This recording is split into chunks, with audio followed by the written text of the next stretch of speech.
Sudamérica, hace 15 millones de años. Una criatura monstruosa llamada ave del terror se erige como la reina de las bestias en esta zona. Tenían una cabeza enorme que utilizaban como arma homicida. Por primera vez en la historia, un ave se encontraba en el primer escalón de los depredadores de todo un continente. Y entonces, esas aves del terror recorrieron 11.000 kilómetros hacia Norteamérica. Aquí los amos son los lobos y los felinos de diente de sable, así que las aves del terror deberán ganar la batalla. ¿Quién ganará esta batalla épica? ¿Las aves del sur o las bestias del norte?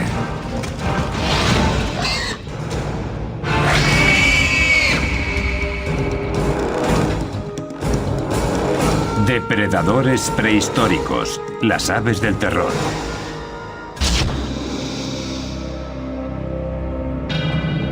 En las crónicas de la vida sobre la Tierra, los dinosaurios reinan como los depredadores más importantes de la historia. Durante 150 millones de años, rigieron el planeta a su antojo hasta su extinción hace 65 millones de años.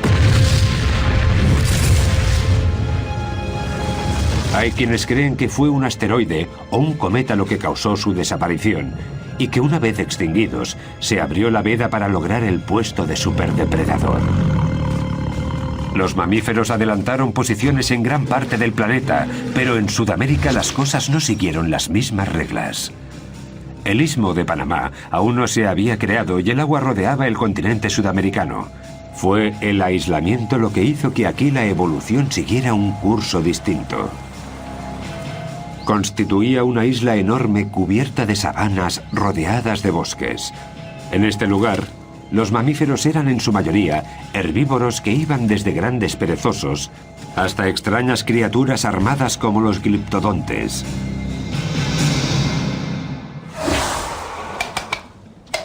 Dados los participantes, el título a superdepredador se lo llevó una familia de aves monstruosas un tanto peculiares. En la actualidad las conocen como aves del terror y vivieron unos 158 millones de años. Como veis, la cabeza es enorme, como en todas estas aves terroríficas, por lo que podían golpear con muchísima fuerza a una presa potencial, que moriría prácticamente al instante. ¿Cómo habrían logrado conseguir esa fuerza unas aves? Se han encontrado restos fósiles de estos pájaros enigmáticos que ahora se encuentran en laboratorios científicos, pero los orígenes de las aves del terror siguen siendo un misterio. El registro de fósiles da algunas pistas, pero la investigación iniciada hace más de 120 años sigue en marcha. En 1887, el paleontólogo Florentino Ameghino escribió sobre un fósil que habían encontrado en la Patagonia argentina.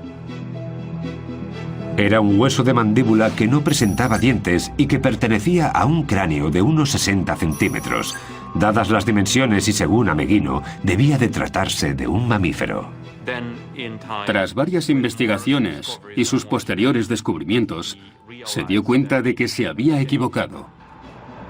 A los científicos les llevó otros 4 años identificar a aquellos grandes depredadores como aves. Las pistas clave las encontraron en el centro de los propios huesos fósiles. Luis Chiappe es uno de los expertos en estos pájaros más importante del mundo. Se dedica a estudiarlos en el Museo de Historia Natural de Los Ángeles.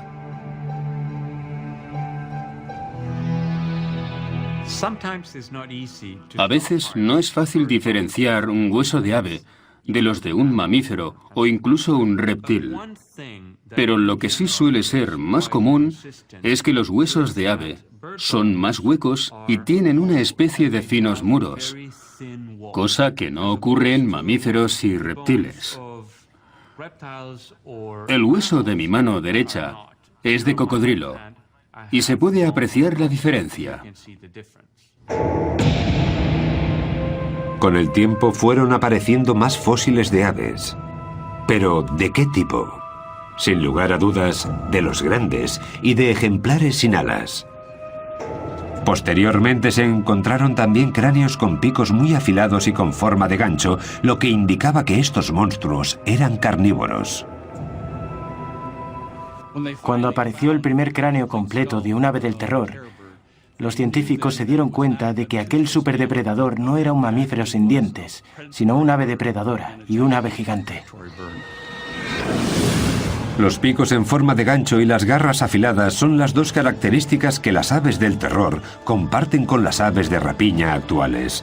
Solo que si tenemos en cuenta que medían hasta 2 metros y pesaban unos 180 kilos, estos pájaros dan mucho más miedo. Durante los primeros 100 años, tras el primer fósil encontrado, los científicos se toparon con restos suficientes para lograr identificar hasta 17 especies distintas de estas aves. Variaban en tamaño y vivieron en épocas diferentes durante un tiempo total de casi 60 millones de años. Pero en 2005 ocurrió algo inesperado. En Argentina salieron a la luz indicios de una nueva ave del terror. Un alumno de secundaria, Guillermo Aguirrezabala, salió a buscar fósiles con un amigo y acabaron realizando un descubrimiento histórico. Guillermo, ahora estudiante de paleontología en Buenos Aires, se ha sentido fascinado por los fósiles desde que era un niño. El hallazgo fue en el verano de 1999. No recuerdo bien la fecha, pero tiene que ser marzo. Sucedió a las afueras de la ciudad de Comayo, cerca de la linde oeste de la Patagonia argentina. Se sabe que estas aves habitaban toda esa zona, además de Uruguay y Brasil.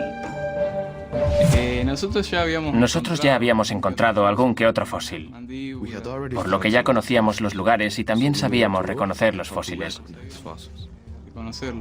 Este, particularmente, era un cráneo casi completamente cubierto. A partir de que encontramos las primeras piezas, contactamos con la gente de la Asociación Paleontológica de Bariloche. Y allí fue donde aprendimos a extraer fósiles. Guillermo y su amigo cubrieron con cuidado su hallazgo y lo transportaron unos 60 kilómetros hasta la ciudad de Bariloche. Lo entregaron al Museo de Paleontología de aquella pequeña ciudad y allí estuvo prácticamente ignorado durante 5 años. Cuando Luis Chiappe se enteró de lo ocurrido, se llevó un equipo internacional para que clasificase el nuevo ejemplar en la familia de las aves del terror. Resultó que se trataba de una especie totalmente nueva. Este cráneo mide casi 70 centímetros. Es enorme. Nos dejó atónitos. Fue un momento único. Eso sin duda. El equipo de Luis dató el cráneo en hace 15 millones de años y lo llamó Quelenquen guillermoi. Quelenquen por un antiguo espíritu de la Patagonia y Guillermoi por Guillermo. Se trataba de un descubrimiento único. Estaban ante una especie nueva con una cabeza distinta a la de cualquier otra ave de la historia. Con un cráneo de casi 70 centímetros, estamos ante el cráneo de ave más grande del mundo. Es incluso más grande que el de un caballo. Luis comparó los fósiles de otras aves del terror con los del Quelenquen, tanto el cráneo como los huesos de una pata que se encontraron al mismo tiempo. Su deseo, aprender más cosas sobre el Quelenquen, fuerza, velocidad. Tras examinar el cráneo de un ejemplar más pequeño de esas aves terroríficas, Luis Chiappe comienza a hacerse una idea de qué aspecto podría tener la especie nueva. Durante su estancia en Bariloche, la paleontóloga Sara Bertelli analizó los huesos de Quelenquen del museo, los comparó con los de otras aves del terror y estipuló las posibles medidas de un Quelenquen.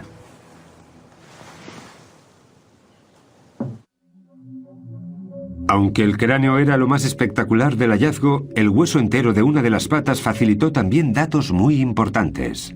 Este es el hueso de la pata de Quelenquen, que en humanos correspondería a los huesos fusionados desde el tobillo hasta los dedos del pie. El hueso muestra una figura inesperadamente esbelta para un ave de esas dimensiones. Algunas de las otras familias de aves del terror eran mucho más gruesas y se cree que tendían emboscadas a sus presas. El kelenken era diferente. Por eso, en las aves de terror, que son más grandes y robustas, este hueso es corto y ancho. En las aves más rápidas, este hueso es largo. Y esta es la condición de kelenken, y por lo cual nosotros pensamos que era un corredor. El kelenken está entre las aves del terror más altas y rápidas. Pesaba alrededor de 180 kilos y medía unos 2 metros de alto. Sus patas eran muy esbeltas y musculadas, por lo que debían de alcanzar velocidades altas. Desde la punta del pico hasta la cola medían unos 3 metros, pero vistos de frente sorprendían con sus escasos 45 centímetros de ancho. Seguramente para que las presas potenciales no los descubrieran fácilmente. Sin embargo, los estudios de Sarah revelan que la fuerza de un mordisco suyo es inversamente proporcional a su anchura. Los huesos del cráneo de un kelenken albergan numerosos músculos unidos a las sienes, lo que da una pista del gran poder de sus mandíbulas.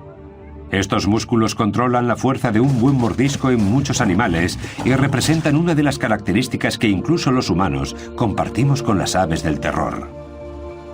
Si colocamos nuestra mano en esta zona y abrimos la mandíbula, podemos sentir la contracción de los músculos temporales. Estos músculos, la cicatriz dejada por estos músculos en el cráneo del kelenken ocupa la mayor parte del techo del cráneo, lo que nos da una idea de la tremenda fuerza que tenía esta ave al morder. Otro grupo de cicatrices revela la fuerza de los músculos del cuello, fuerza que facilitaba a estas aves del terror la tarea de emprenderla a golpes con sus presas, a la vez que las asustaban con su enorme pico y sus fuertes garras. Valiéndose de su cabeza, como si de un hacha se tratara, las aves del terror clavan su pico en su presa y son capaces de atravesar carne e incluso algunos huesos. La cabeza de estas aves era una auténtica máquina de matar, un arma muy poderosa que bien les valió el puesto de superdepredador de toda Sudamérica.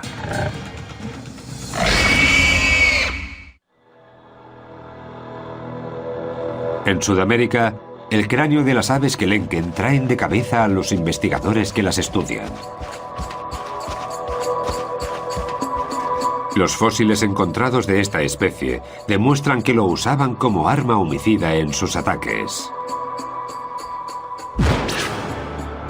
Pero la tecnología actual también nos muestra cómo funcionaban dichos cráneos. Esto os va a gustar. En los Estados Unidos, 2 científicos se preparan para realizarle un TAC a un cráneo de una de estas aves y ver su interior.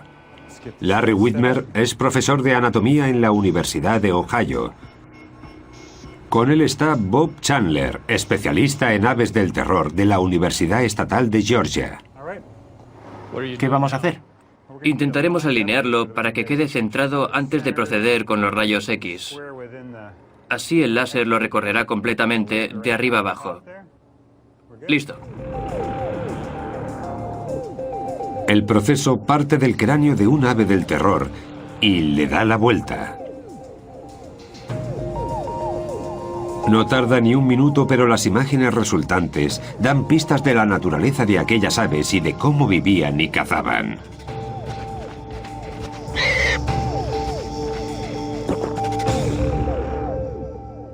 Solo con mirar el cráneo sabemos que se trata de uno muy grande y fuerte. También se aprecia este pilar delante de la cuenca de los ojos, un pilar largo y fuerte. En la zona correspondiente a las mejillas hay una especie de barra bastante gruesa que nos sugiere que el cráneo en sí estaba diseñado para dar y soportar fuertes golpes. Algo que el pacífico y herbívoro Homalodotherium habría comprobado por sí mismo al enfrentarse al temido kelenken. El Homalodotherium era una de las presas más comunes del kelenken. Se trata de un animal ungulado del que no se conocen descendientes modernos. Era un animal muy lento de unos 275 kilos que pesaba casi un 50% más que el kelenken, por lo que este último necesitaba una buena estrategia de caza. Una de esas posibles estrategias podría ser atacar a su presa en la parte inferior del cráneo para paralizarla. Una vez derribada la víctima, el pico del ave del terror se encargaría de desgarrarla, un comportamiento habitual incluso en las aves existentes en la actualidad. Sí, ya lo sé. Joe Cam es adiestrador de animales en el sur de California. Con la ayuda de un halcón es capaz de demostrar el uso que hacen las aves de presa de su pico como herramienta primaria. Nos da una idea de cómo se ayudan con el pico. Básicamente, lo hunden en el cuerpo de la víctima como si la estuvieran apuñalando. Posteriormente, con la parte inferior cortan y con la superior logran desgarrar grandes trozos de carne. Utilizan el pico al igual que los humanos nuestros incisivos. Para ellos es como si fueran los dientes. El tag nos muestra que tiene forma de escudo. El tag no se limita solamente al pico y profundiza también en el resto de la cabeza. Los resultados son sorprendentes. Una de las cosas que nos muestra el tag nos ha dejado boquiabiertos. Hemos visto que en la parte interior del pico hay una gran cavidad hueca. No nos lo esperábamos. Está completamente hueco y no entendemos a qué se debe esta estructura totalmente vacía. En mi opinión, creo que esa cavidad hueca podría funcionar como caja de resonancia. Puede que le sirviera para emitir una especie de sonidos como traqueteos, que al mover sus mandíbulas el sonido resonara en esa cavidad. Al parecer, ese traqueteo les resultaba familiar a los residentes de las sabanas prehistóricas, pero ¿cuál era su función? ¿Era un ritual de apareamiento? ¿Una señal de alarma? El tag no puede dar respuesta a esas preguntas, pero sí confirma que aquellas aves oían a la perfección estos peculiares sonidos. Voy a ampliar esta parte del oído a ver si descubrimos qué se cuece ahí dentro. No hay restos de tejidos de estas aves, pero los espacios huecos que dejaron sus órganos, como el cerebro o el oído interno, nos muestran cuál podría haber sido su apariencia con bastante detalle. A esta parte interna del oído se la conoce como cóclea. Como vemos, es muy larga y recta. Su longitud nos indica que estos animales tenían una capacidad auditiva muy desarrollada. Según el tag, es precisamente esta parte del oído interno la que controlaba la increíble agilidad de estas aves del terror. En este tipo de aves percibimos una serie de canales estrechos, largos y muy delicados. Por eso sabemos que su sentido del equilibrio tenía que estar muy desarrollado, lo que les permitía realizar cambios de dirección bruscos, algo imprescindible en un buen depredador. Gracias a este sistema podemos hacernos una idea del equipamiento neuronal que les permitía estos movimientos. Un animal pequeño intentando esconderse de su perseguidor no lograría salir airoso, pues estas aves lo verían y se lo comerían de un solo bocado. Un gran ejemplo de recompensa instantánea. Si este comportamiento era algo habitual en estas aves, puede que también escupieran las indigestas bolas de pelo e incluso algunos huesos de sus manjares, como hacen hoy en día muchas otras aves. Si las imágenes por ordenador que muestran los canales auditivos de estos animales nos indican que las aves del terror eran avezados cazadores, ¿qué descubriremos al estudiar las imágenes de su cerebro? Pues que además de ser más grande que el de otros animales, el de estos singulares pájaros estaba estrechamente conectado al sentido de la vista. Unos lóbulos más grandes y un cerebro de mayores dimensiones son una combinación idónea para recibir y procesar lo que el animal ve, una habilidad fundamental a la hora de acechar y atacar a una posible presa. Sin embargo, sorprende que no haya indicios de la presencia de un órgano olfativo, lo que sugiere que era más un depredador activo que un ave de rapiña. Algunos carnívoros, como los osos, son también animales carroñeros y dependen de su olfato para encontrar la carne muerta. El tag indica que las aves del terror no pertenecían a ese grupo. Estos animales no tenían el sentido del olfato nada desarrollado. Estamos ante el cerebro de un depredador. ¿Qué se les pasaría por la cabeza a estas aves del terror cuando encontraban una posible presa como el gliptodonte? El gliptodonte es uno de los animales más característicos de entre todos los mamíferos de Sudamérica, por su armadura ósea y resistente. Es un animal que vivió en la era de los Kelenken y que pesaba unos 90 kilos. La armadura le cubría todo el lomo, desde la cola hasta lo alto de la cabeza. Hablamos de un animal al que no debía ser muy fácil matar, porque poseía un caparazón de 1,5 centímetros de espesor. Ahí es donde entra en acción el poder cerebral de las aves del terror. Llevamos mucho tiempo gastando bromas sobre el escaso tamaño del cerebro de los pájaros, pero este es relativamente grande. Estos centros de aquí pertenecen al córtex cerebral. Como se puede ver aquí, en estos ejemplares está muy extendido, lo que indica que estos animales tenían mucha capacidad para enfrentarse a condiciones inesperadas. Tenían una cierta capacidad de razonamiento a la hora de resolver problemas. Y el armado gliptodonte era sin duda un problema. Me imagino al Kelenken acechando al gliptodonte, pensando en cómo atacar, barajando sus opciones de éxito. Al final, tras estudiar los movimientos de su presa, un ave del terror se habría dado cuenta de que si metía una de sus patas por debajo del caparazón del gliptodonte, podría darle la vuelta y dejar a su víctima con el vientre expuesto.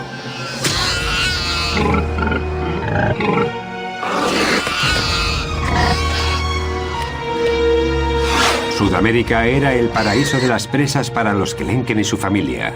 Al tratarse de un depredador activo y con un peso de unos 200 kilos, estas aves tenían que ingerir entre 10 y 15 kilos de comida al día.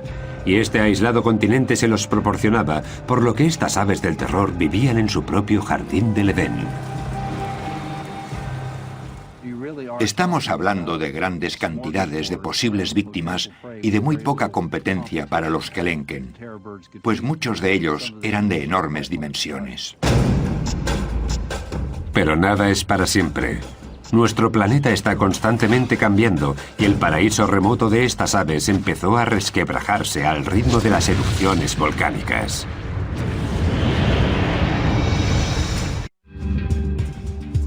Hasta 1961 los científicos creían que las aves del terror habían vivido únicamente en Sudamérica, pero el hallazgo de un hueso de una de sus patas y de una de sus garras abrió nuevas posibilidades.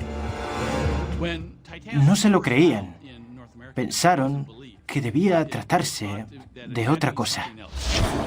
Esta cinta muestra a varios científicos trabajando en el río Santa Fe de Florida, el lugar en el que aparecieron los fragmentos de una criatura a la que identificaron como Titanis valeri, hasta ahora la única ave del terror encontrada en el continente norteamericano. ¿Se imagina la emoción que nos embargó a todos cuando descubrimos los restos del primer espécimen conocido de esta especie aquí en Florida? Esta criatura, oriunda de un continente aislado por el agua, consiguió llegar a 11.000 kilómetros de su lugar de origen. Su ruta seguía un sendero de lava y cenizas procedentes de varios volcanes.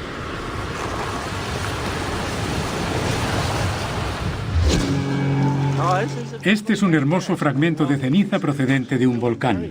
En el centro de Oregón, el geólogo Greg Retalak le muestra al paleontólogo Jordi Dackler la rapidez con la que un volcán puede cambiar el paisaje. Es un tipo de roca volcánica muy poco habitual. Retalak afirma que el depósito de Oregón se creó debido a una erupción antigua en la zona del Cinturón de Fuego del Pacífico, una zona con más de 400 volcanes que abarcan el Océano Pacífico desde Nueva Zelanda a Chile. Ese anillo toca también a Panamá, por donde Norteamérica y Sudamérica habían estado separadas por agua. Ambos continentes se unieron debido a una gran actividad volcánica que tuvo lugar en el Istmo de Centroamérica cuando aquellas magníficas aves del terror se encontraban en plena peregrinación. La conexión entre ambos continentes se formó a partir de la lava volcánica que salía del fondo del mar, así como de las placas tectónicas que se levantaban hacia la superficie. Pero la historia no se acaba ahí. Las selvas endémicas de Centroamérica no constituyen un lugar al que las aves del terror hubieran migrado sin más. Pero los depósitos de ceniza volcánica entraron en juego.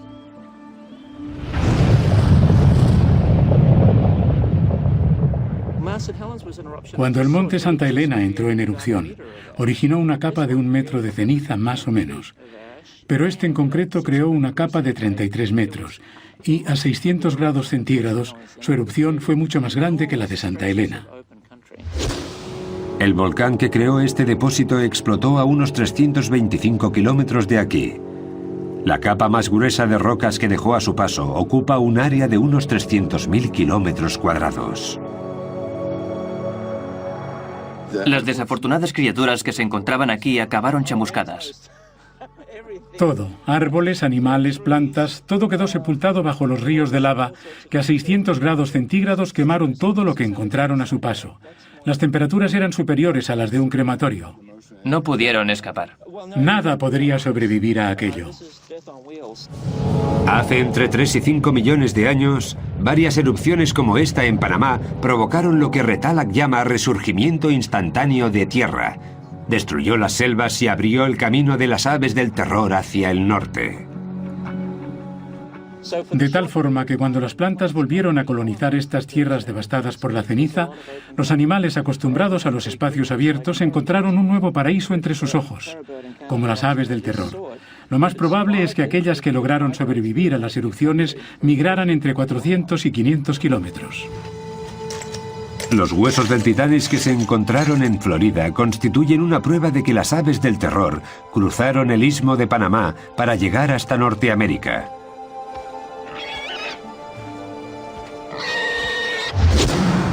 Cuando los volcanes cubrieron el hueco que había entre ambos continentes, Panamá hizo de puente de unión.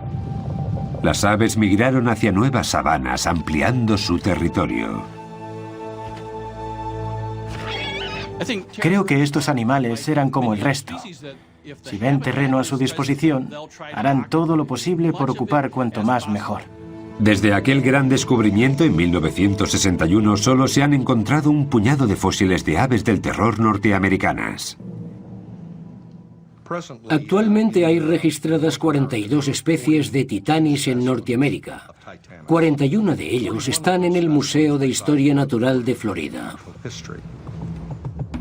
Sin un cráneo o un hueso largo es casi imposible que los expertos logren hacerse una idea completa de cómo serían estas aves. Lo único que tienen que estudiar son escasos y pequeños fragmentos. Irv Quittmeyer calculó las posibles dimensiones del Titanis comparándolo con otras especies de estas aves. Usó, por ejemplo, la base del fragmento de pata de Titanes disponible para calcular la longitud aproximada de una pata entera. Al estudiar este hueso vimos que es bastante ancho. Una base así tiene que haber sostenido un hueso largo y un ave considerablemente alta. Para verlo mejor vamos a jugar con estos trozos de plastilina y un par de reglas. En una base más pequeña, esta estructura se habría caído. Por eso necesitaba una base más grande para sostenerse en pie. Es decir, base grande, hueso largo, pájaro grande, base pequeña, hueso más corto, pájaro pequeño. El juego numérico de Quittmeyer implica también comparaciones entre 16 especies diferentes de estas aves. Incluso analizó una chuña sudamericana, el pariente vivo más cercano a las aves del terror. Estos estudios dieron como resultado las dimensiones del esqueleto metálico de Titanis que se construyó en el Museo de Florida, la primera visión general de un ave del terror.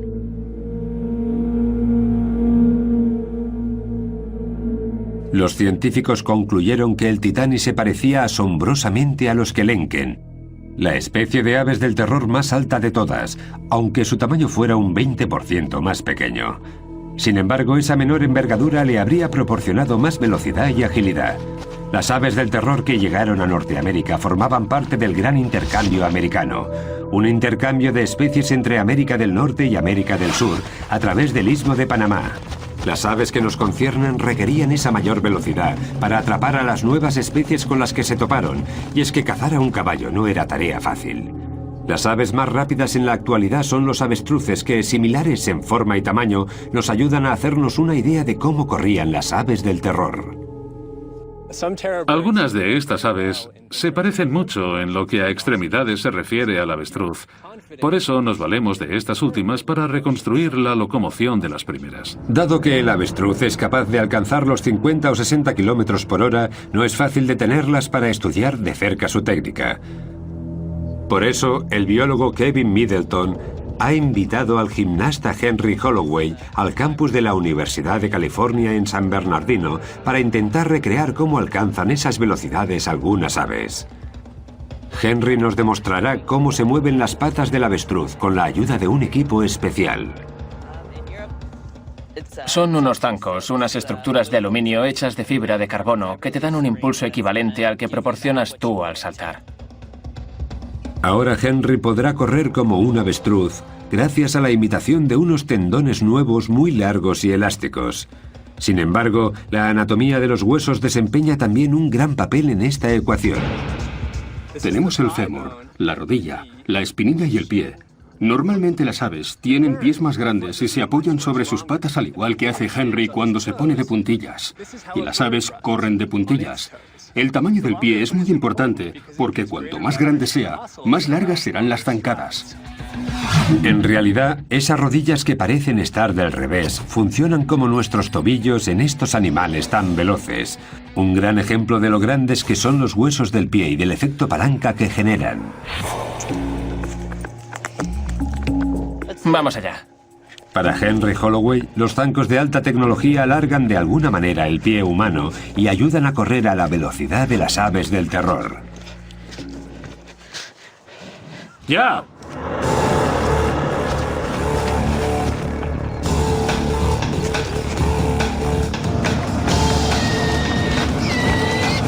Da zancadas de 2 metros y alcanza los 37 kilómetros por hora. Las aves del terror, con patas más largas y músculos más desarrollados, pegarían saltos de hasta 3 metros y alcanzarían los 65 kilómetros por hora como el avestruz de hoy en día. En una carrera de alta velocidad, el Titanis debía seguir el ritmo de un caballo si no quería que éste le diera una buena coz. Las aves del terror tenían buenos reflejos y arrancaban con facilidad. Cuando alcanzaban a su presa, le propinaban un buen golpe con el pico en la parte posterior del cuello, hiriéndola gravemente. Cuando el animal hubiera muerto desangrado, atacaría de nuevo para despacharlo finalmente.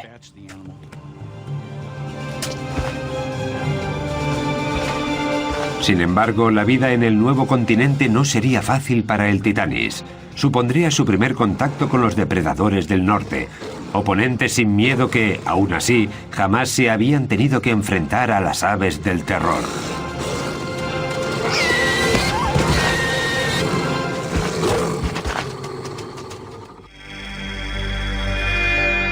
Hace alrededor de 5 millones de años, en lo que ahora se conoce como el sureste de los Estados Unidos, un recién llegado misterioso se alimentaba de caballos primitivos. En su hábitat habitual, las aves del terror eran el depredador más fuerte de la cadena, pero en Norteamérica habrían de ganarse el puesto frente a criaturas totalmente desconocidas para ellas. En la misma época en la que vivía el Titanis en América del Norte, había un animal parecido al lobo llamado lobo Edwards. No igualaba a los lobos actuales en tamaño, pero sí era más grande que el coyote. Aquellos lobos que solían cazar en grupo estaban decididos a robarles a las aves del terror sus presas, pero no era un oponente habitual y mucho menos fácil. Dependían de su instinto y lograron expandirse. Era una cuestión de atención, de ver quién lograba despistar al otro y por cuánto tiempo. Si te despistas y tienes que enfrentarte a un lobo, seguramente no tengas muchas opciones de aprovechar tu energía y mantener a los demás a raya. Los lobos modernos suelen agobiar a sus presas. Seguramente sus primos prehistóricos hicieran algo semejante. Creo que el momento crucial en su relación tuvo lugar cuando el Titanis se dio cuenta de que su vida corría peligro. Cuando aquellas aves del terror se hicieron a la idea de que sus víctimas iban en grupo y también tenían su propia estrategia, decidieron emplear su energía en otras cosas y no sobre un cadáver. El Titanis entró en crisis. A medida que se acercaban los lobos, él se ponía más nervioso. La tensión es extrema y un movimiento en falso puede ser decisivo. Un sacrificio importante da la victoria a los lobos.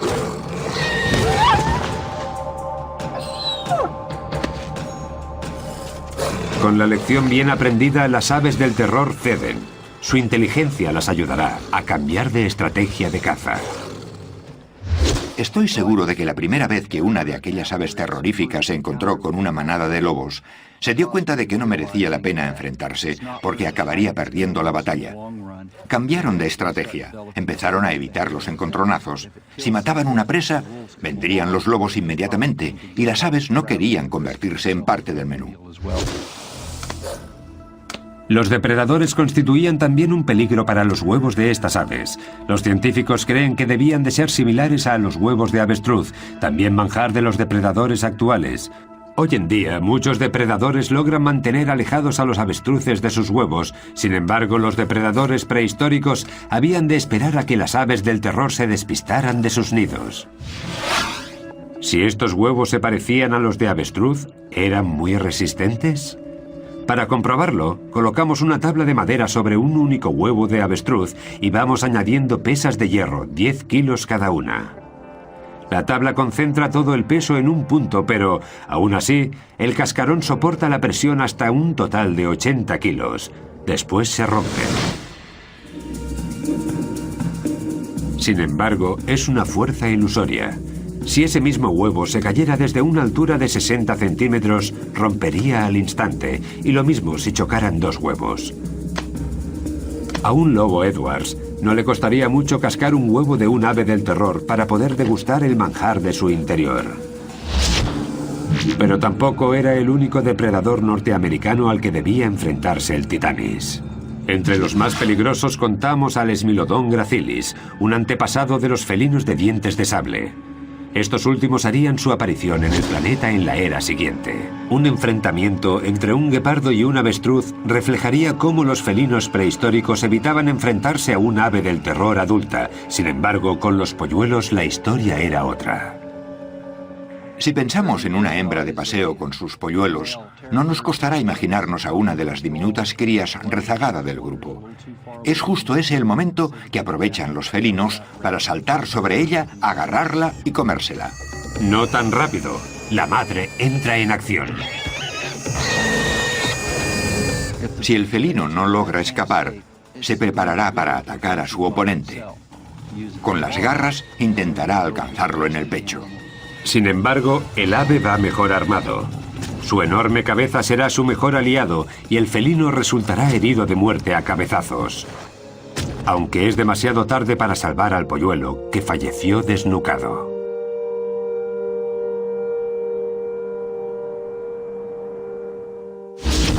La vida en Norteamérica era mucho más difícil para estas aves de lo que lo había sido en el sur. Aquí los depredadores eran múltiples, entre ellos felinos y lobos, que seguirían evolucionando hasta convertirse en las superbestias del futuro. Estos nuevos competidores amenazaban la supervivencia de las aves del terror. El Titanis estaba en peligro de extinción.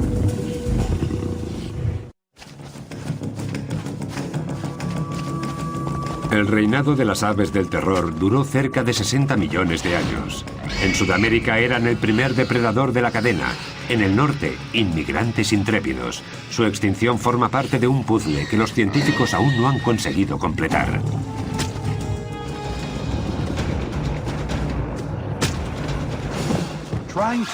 Todavía no hemos encontrado una explicación sencilla que justifique la extinción de estas aves, y no será fácil.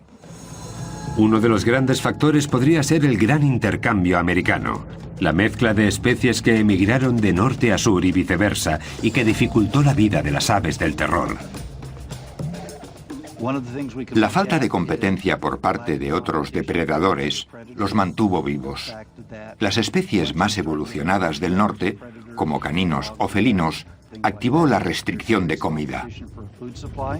Hace 2 millones de años, las aves del terror del norte y del sur del continente americano se veían demasiado presionadas para encontrar alimento porque tenían que compartir su territorio con los dientes de sable. La presión que ejercían estos depredadores y oponentes fueron 2 factores de la extinción de las aves del terror, pero no los únicos. No creo que estas aves fueran derrotadas por los mamíferos, sino que se trató más bien de un cambio climático. Hace 2 millones de años el planeta sufrió una serie de eras glaciales. En el norte, el océano se convirtió en hielo. El nivel del mar descendió y con él las zonas húmedas, como en Florida, donde vivían los titanis. El paisaje se secó. La vegetación también sufrió un cambio importante por culpa de la falta de agua, y las consecuencias afectaron a la alimentación de toda la cadena. El número y la variedad de animales de los que se alimentaba el titanis se vio alterado. Es como el efecto dominó. Es como si el cambio climático originó la extinción del titanis. En Sudamérica, los Andes continuaron el ascenso que habían comenzado hacía millones de años. Cada vez más bloqueaban las lluvias y las sabanas se fueron convirtiendo en secas estepas. Las aves estaban cada vez más afligidas. Medio ambiente, peligro, competencia. Todos ellos son posibles sospechosos en el misterio de las aves del terror sobre por qué su largo reinado acabó en completa extinción. ¿Fue solo uno? ¿Una combinación de los 3? Demasiado pronto para saberlo. Pero es precisamente ese el reto al que nos enfrentamos ahora los científicos. Ampliar los datos que tenemos de estos animales y entenderlos un poco mejor. Seguro que al final logramos averiguar por qué ya no están entre nosotros. El epílogo de la historia de las aves del terror se está escribiendo aún ahora en las excavaciones de Florida. Se sabe que muchas de las grandes aves vagaron por la Tierra hace millones de años, pero se cree que el titanis, la última de esas aves, podría haber vivido hasta hace 10.000 años. Lo que significa que podrían haber llegado a tener contacto con los humanos. Aún no hemos encontrado ni un fragmento de titanis. Quizá este no fuera el mejor sitio para buscar. Es la época correcta y la era adecuada, pero puede que no el entorno preciso. Los científicos Richard Halber y Bruce McFadden dirigen una excavación arqueológica en la que los sedimentos de calizas contenían fósiles del gran intercambio americano. Quieren resolver el enigma del titanis. Puede que los humanos de su época los cazaran hasta provocar su extinción. Si el titanis vivió hasta hace 10.000 años, una de las explicaciones posibles para la extinción de una de las aves con más éxito de la historia sería la acción humana, que por aquel entonces también se extendía por toda Norteamérica. El problema era el siguiente. En tierras secas, los fósiles aparecen en las capas sedimentarias. La posición de las capas suele corresponder a la fecha de los fósiles. Pero los del titanis aparecieron bajo el agua, a donde los había llevado el río de Santa Fe. ¿De dónde salen estos fósiles? Es que se encontraron aislados en el medio del arroyo y no en una zona amplia de sedimentos. Los buceadores encontraron fragmentos de titanis mezclados con huesos de animales que vivieron hace 10.000 años. Así que, ¿de cuándo podrían ser estos? Bruce McFadden resolvió el misterio gracias a los restos químicos de los minerales que había en los fósiles. Comparó los huesos de titanis con los de otros especímenes recientes y con los de algunos de hace 2 millones de años. Cuando los huesos se convierten en fósiles, absorben minerales del agua del suelo, y estos minerales son únicos de cada época. Por eso los fósiles que pertenecen a diferentes momentos presentan elementos químicos distintos. Bruce recogió muestras de varios huesos fosilizados de titanis y las preparó para su posterior análisis con un espectrómetro. Los resultados dieron el perfil de los elementos químicos de dichos huesos. prueba concluyente de que vivieron mucho antes de que el hombre llegara a Norteamérica.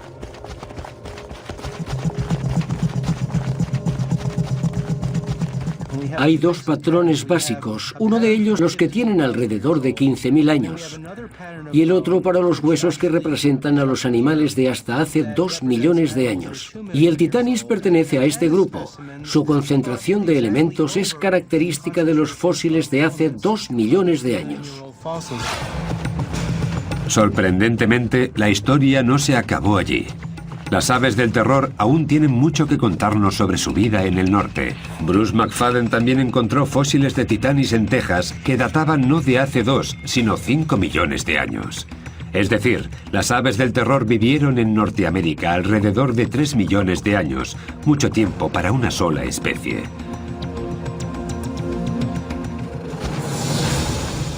Una gran señal de adaptación para una familia de depredadores espectaculares. A pesar de contar con numerosos competidores, el Titanis fue el legítimo sucesor de las grandes aves del terror. En su último hogar en Norteamérica, no solo sobrevivió, sino que prosperó.